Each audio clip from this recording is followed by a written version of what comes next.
Hello and welcome back to the channel. Today's a fun, cute video. I actually have no idea how many books are on my physical TBR. I'm going to show you them all today and we'll count them. Kind of scared. First book is The Hating Game by Sally Thorne. Workplace, enemies to lovers, romance. But that is all I know. Also, the movie came out for this book, which I haven't watched yet, but I think I'm going to watch it after I read it. So they've been each other's nemesis for a very long time. One of the main characters, Lucy, really wants to beat the other guy who she's, madly in love with, but hasn't told herself that yet. Game is, if Lucy wins, she'll be Joshua's boss, but if she loses, she'll resign. So I'm assuming they start to develop feelings while they're trying to beat each other. Sounds good, I love it. The next one is The Love Hypothesis by Hazelwood. If you haven't seen this book everywhere, you've clearly not been on TikTok. I wish this wasn't on it, but it's there. The TikTok sensation of 2021. What? They're both scientists. One of the characters doesn't believe in love, in lasting relationships, and then she gets into a fake relationship. A young hotshot professor and well-known ass. Kind of enemies to lovers too. Can't wait. The next book is Glass Sword by Victoria Aveyard, and this is the second book from Red Queen, which I haven't read yet. I'm assuming there's queens involved, blood, action. The next one is The Starless Sea by Erin Morgenstern, and this cover, stunning. When I was reading the description, it kind of reminded me of The Midnight Library, in that the main character goes to this big library and she goes through different stories. The main character, Zachary, he comes across a mysterious library book containing details of his own life among its pages. It leads him on a quest unlike any other, so it kind of really is like the Midnight Library. The next book is A Little Life by Hanagiria. I hope I said that right, but I got this book from Lucy, the legend herself, sent me this book for my birthday because she wants me to cry. Emotionally fucked, yes. I don't know what it's about, to be honest, and it doesn't give me a description. Do you know in books when the back of the book you're looking for the description of the book, the synopsis? It's telling me what different magazines said about it, so A Little Life is unlike anything else out there. Quite simply unforgettable. Well, The Independent on Sunday, I don't even know what's it about, so I don't know. Well, the only thing I know is that it's sad. And it's chunky. The next one is The Girl Who Drank the Moon by Kelly Barnhill. Each year these people leave a baby as a sacrifice to a witch who lives in the forest, but the witch is a kind one. Plot twist, she's nice, she doesn't eat the babies. She rescues the children and delivers them to welcoming families on the other side of the forest. One year the witch accidentally feeds a baby moonlight instead of starlight, filling the ordinary child with an extraordinary magic. And then that kind witch decides to raise the girl and calls her Luna. I think it's a middle grade or it's just a young adult, but it has fantasy. I'm excited. It looks really easy to read. The next book is a book my mom already read.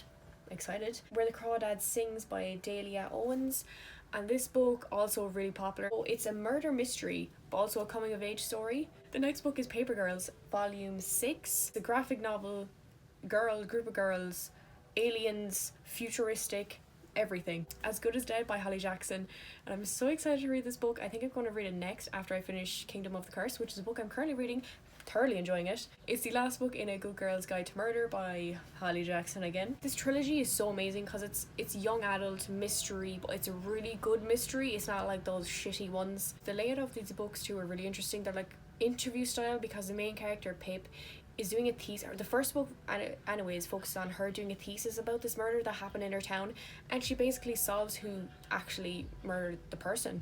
The next book is A Dark and Hollow Star by Ashley Shuttleworth, and this book also from the homie M for my birthday. I'll read the synopsis because I don't know what it's about. I know it's a fantasy, but that's all. Half-fae cast, desperate for acceptance, the tempestuous fury, hell-bent on revenge, the dutiful prince, determined to earn his place, brooding garden burdened by terrible secret. Oh, so I'm assuming 4 point of views. Each holds a key to solving a series of murders that threaten to expose fairies to the human world. So I'm assuming these 4 point of views form an alliance, trying to find out who the murderer is. The next books are in a series.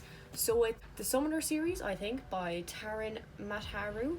And I think this is either I think this is a young adult fantasy series. I think it's like the Percy Jackson and the Harry Potter series. Little synopsis of what this series is about.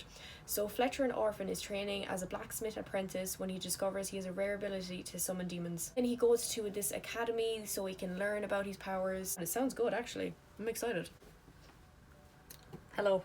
The next book is Jade Fire Gold by June C.L. Tan, and this cover is stunning. It's from Owlcrate, so it's really stunning.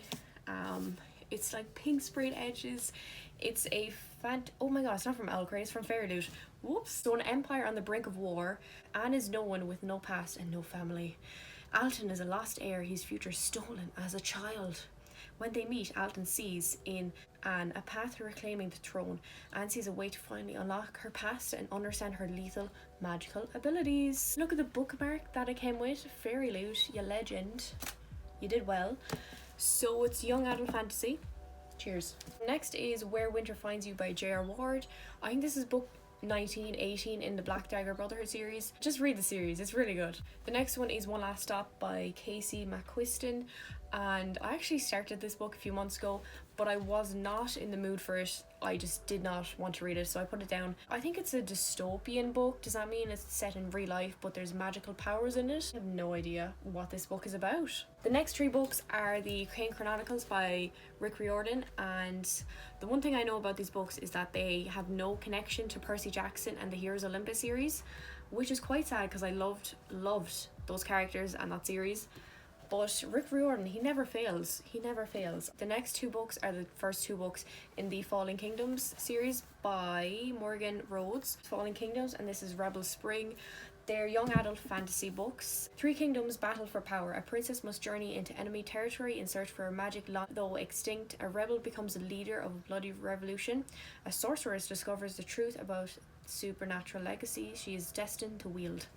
A Darker Shade of Magic by V. Schwab. This one's interesting because the main character is a boy and we're following his point of view, which I'm really not used to. I'm so used to female protagonists. Kel is one of the last travelers, magical magicians with a rare ability to travel between universes. There's different universes too, so there's the grey London, red London, white London and the black London, but we don't know what happened to the black London. The next book I really have to read because I've been putting it off for so long, and it is The Crown of Gilded Bones by Jennifer L. Armentrout. A Kingdom of Flesh and Fire, which is the second book in the For Blood and Ash series, was my favourite book of 2021, and I have put this off for several months. I do it to every single book I know I love. I've done it to A Chord of Silver Flames. I still haven't read that. A Chord of Thorns and Roses is one of my favourite series. Haven't read it. It's a high fantasy enemies to lovers book. The Chosen One trope too. The next book, I don't know why I bought it, but here we are. Unraveling Oliver by Liz Nugent, and it's a thriller book. More books. So the next is the Selection series by Kyra Cass. I've had this series since summer and I still need to read it. 35 beautiful girls, 35 beautiful rivals, and only one will claim Prince Maxon's heart. I think this is on the younger side of young adult, so hopefully I do like it, because I've been finding reading young adult books on the younger side of young adult, I've been finding the main characters annoying, unfortunately, so hopefully I do like the series. The last series I have to read is the Shatter Me series by Tahereh Mafi. So this one has like a foresty eye, this one has like a winter January eye. These books are OG. So the main character has a gift. She's more than human. Her touch is power. Her touch is lethal. She touches someone, she kills them. Pretty cool. So I just counted, I have 35 physical books on my TBR. I'm going to try and get this down to 0 books in 2022, which is the 1st of January, so Happy New Year. Peace.